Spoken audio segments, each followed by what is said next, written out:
حضرت ابو ہریرہ سے روایت ہے کہ رسول اللہ صلی اللہ علیہ وآلہ وسلم نے فرمایا، 3 طرح کے لوگ وہ ہوں گے جن کی طرف قیامت کے دن اللہ تعالیٰ نظر بھی نہیں اٹھائے گا اور نہ انہیں پاک کرے گا، بلکہ ان کے لیے دردناک عذاب ہوگا۔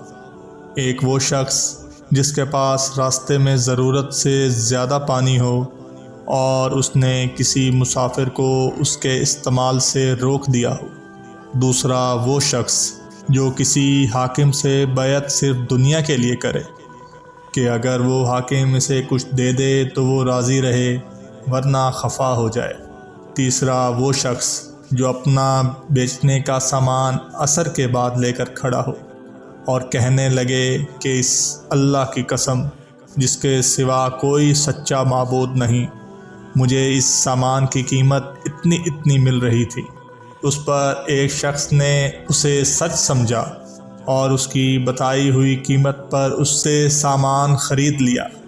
پھر آپ نے اس آیت کی تلاوت کی، بے شک وہ لوگ جو اللہ تعالیٰ کے عہد اور اپنی قسموں کو تھوڑی قیمت پر بیچ ڈالتے ہیں، ان کے لیے آخرت میں کوئی حصہ نہیں۔ اللہ تعالیٰ نہ ان سے بات چیت کرے گا اور نہ ان کی طرف قیامت کے دن دیکھے گا، نہ انہیں پاک کرے گا اور ان کے لیے دردناک عذاب ہے۔